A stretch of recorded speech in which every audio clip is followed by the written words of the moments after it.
Pay close attention. What you're about to see is Bible prophecy being fulfilled.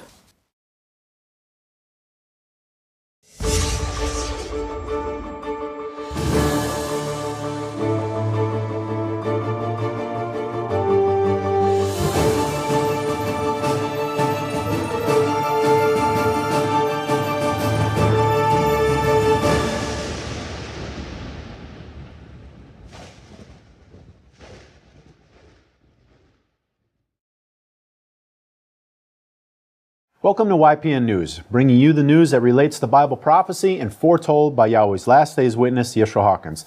Katan, it's been a very violent week this week in the Middle East, and the situation is only becoming more intense with each passing day.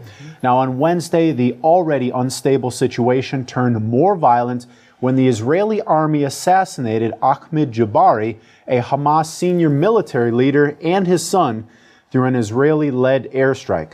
Hamas immediately responded by saying the killing of its military leader has opened the gates of hell for an all-out war with Israel. Strong words. Now, the bombings continued over Gaza several hours after the initial attack. Military warehouses where it is believed that Hamas stores its rockets were targeted. Several were killed in these attacks, including another high-profile Hamas military figure and also a 7-year-old girl.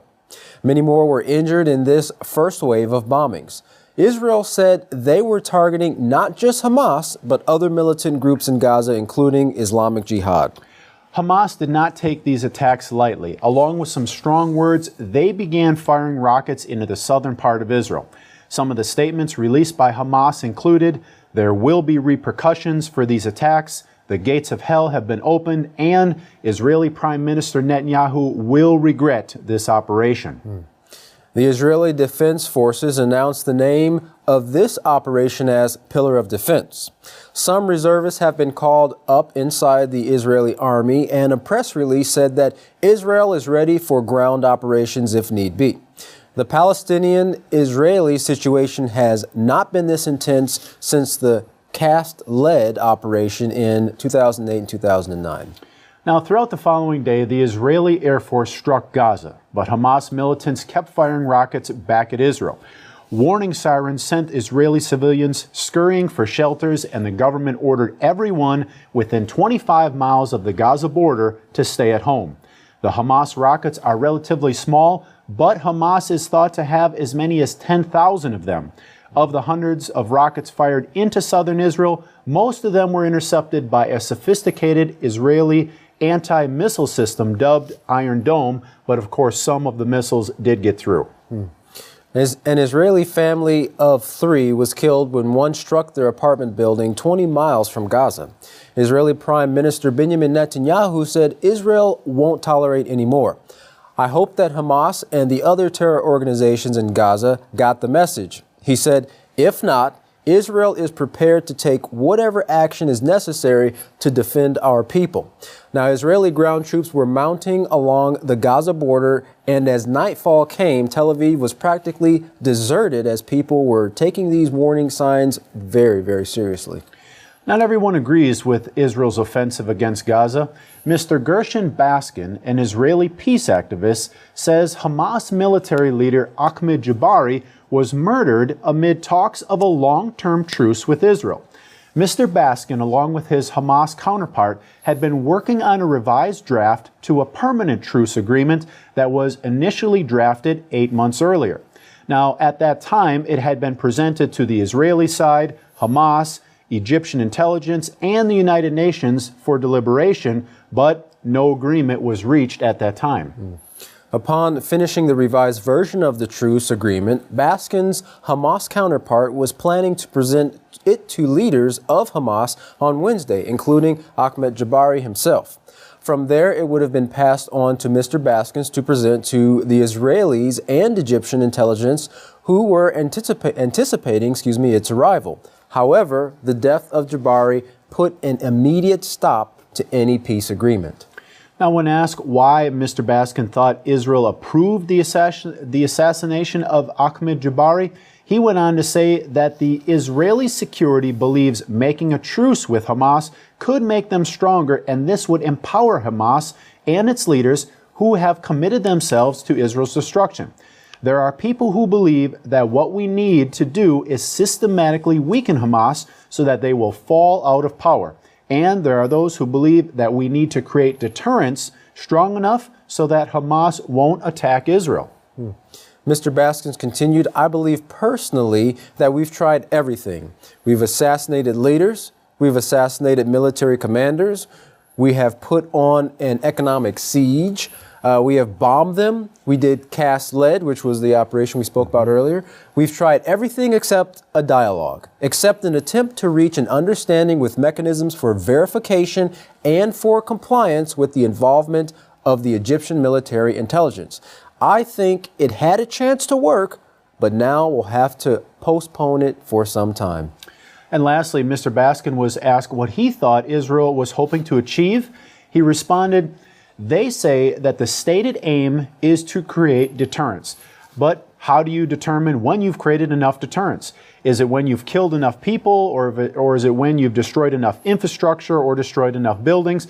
I don't know how you define it, and when does the other side decide that enough is enough? So I think that what we have here is a bigger chance, he said, for escalation into a ground operation. Right, I know that's what they're planning. Now, for more details concerning the Arabs' response to Israel's latest round of attacks, we now turn our report to Larry McGee. Larry, in addition to strikes on Gaza, there are retaliatory reports now that Tel Aviv has also come under fire. Now, is it just Tel Aviv, or have other areas been hit? According to everything we can gather, the latest rocket fire launched from Gaza in retaliation for Israel's recent aggression fell not just on Tel Aviv, but for the first time, missiles also found their way to Jerusalem. Hamas of Gaza is presently claiming responsibility for the retaliation and for firing a long-range missile into Gush Etzion in Jerusalem, an occupied territory captured by Israel in the War of 1976 and home to several Jewish settlements. The rockets fell into open fields and no one was harmed in the attack, yet it was a wake-up call and marked a turning point in the conflict. Israel's Prime Minister Benjamin Netanyahu, in commenting on the events, says that Israel is, of course, handling the attacks very well, and they are prepared, if need be, to extend their operations in a significant way. Bravado aside, however, Israel has always feared that rockets fired from Gaza could eventually reach Tel Aviv, and Jerusalem was typically thought to be out of reach. The rocket fired at Tel Aviv landed in the sea, and one Israeli citizen described being at the beach and suddenly seeing large, suffocating amounts of smoke, which made it difficult to breathe. In response, Israel has deployed more tanks and troops towards its border with Gaza, and its Ministry of Defense is also calling up 16,000 of its reservists with additional plans to set up yet another anti-missile defense system. All of this, analysts say, is an indication of plans for a ground assault. In the meantime, for what it says is necessary for its defense, Israel continues to lob missiles into Gaza, and groups within Gaza continue to retaliate. To offer a few words from the perspective of Gaza militants, Mideast historian Tariq Ali recently had this to say: "The situation between Palestine and Israel is in need of context, and he is tired and fed up with Israeli spokesmen who have effectively been lying to the global public. The less publicized truth, according to Mr. Ali, is this: the Palestinian territories are being occupied by Israel. They won't leave. They won't allow Palestinians their independence, and they constantly provoke them. The Mideast conflict, according to Ali, is in actuality a process of colonization, and what we are seeing is the colonizer targeting the colonized." Israel, however, maintains that it is simply going after Hamas. Yet surprisingly, Mr. Ali reveals that the military leader of Hamas, who was recently murdered by Israel, was actively engaged in negotiations with the Israelis in an effort to preserve the ceasefire. This, Ali says, is the true motive for the late Hamas leader's death. And with the backing of many leaders in the West, he was executed, shocking though it may be, in order to facilitate and instigate the recent escalation in violence. And pondering an even more ominous development, the possibility of Israeli aggression against Iran, since the Fasha 5 rockets being employed by Gaza militants are believed to be produced by Tehran. That move, Mr. Ali quite candidly states, would be a foolish one for Israel to make, since they are presently unable to completely end things in their own region. Taking on yet another country would be crazy. Yet Israel is capable of it, and so one can't entirely exclude it as a possibility. In the final analysis, despite the storm of chaos clouding Middle East activities, one thing is unmistakably conspicuous and very clear. Whatever little peace either side believed themselves to have possessed prior to the recent conflict is very quickly now being taken away. For YPN News, I'm Larry McGee. Baton Jeff, back to you. Interesting. Now, the protests continue in the Middle East. In fact, in Amman, Jordan, the chants from protesters were reform or leave. Now, these were directed at ruling monarch King Abdullah. On the third day of demonstrations, protesters were calling for the king's removal. Now, these recent protests were following a hike in fuel prices. Protests also called for the downfall of the regime. Many women also vocalized their accusations against the regime, accusing them of unethical conduct. One of the women protesters said, "The protest came after a rise in prices, which was preceded by rapid corruption of the regime against the people. The people cannot take this corruption and cannot stand these prices anymore."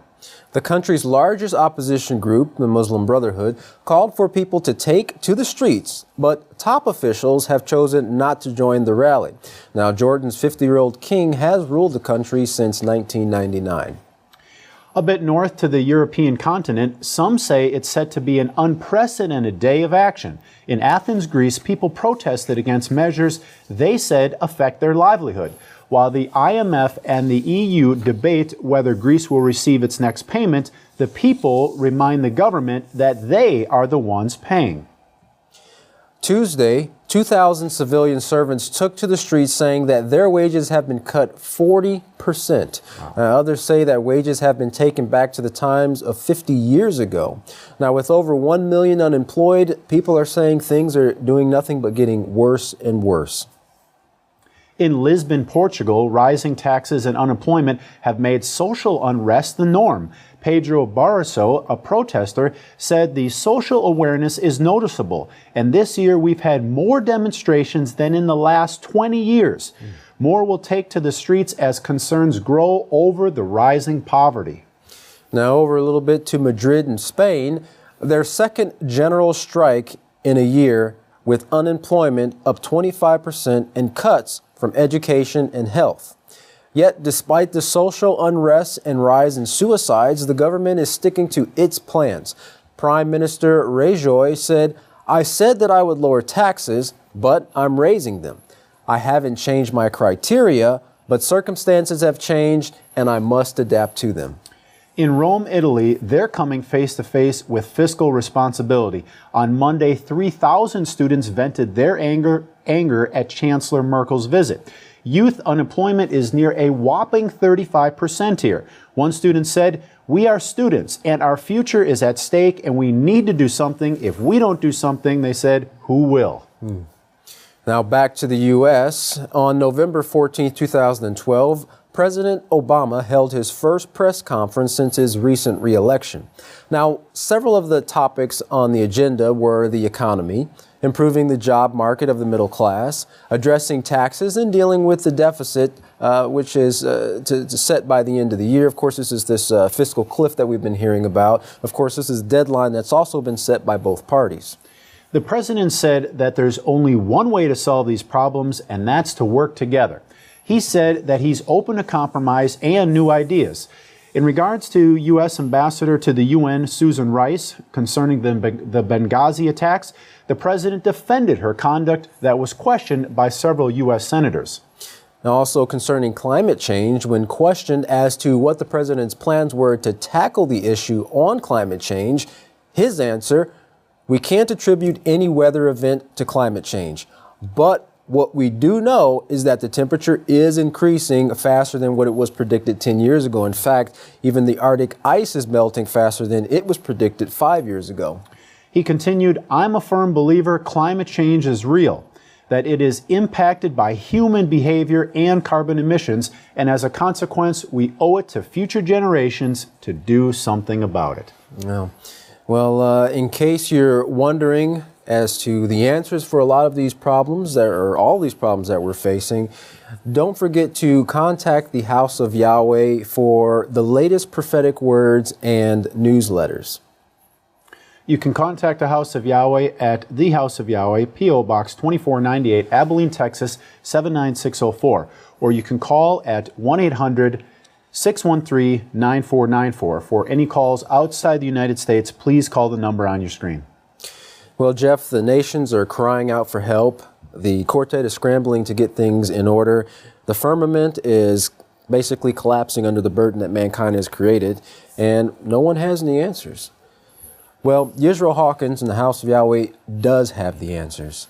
So now stay tuned for Yisrael Hawkins as he brings forth the facts straight from the Holy Scriptures as to what you can do to be a part of the solution. For all of us here at YPN News, I'm Katan Alexander. And I'm Jeffrey Heimerman. Thank you for joining us.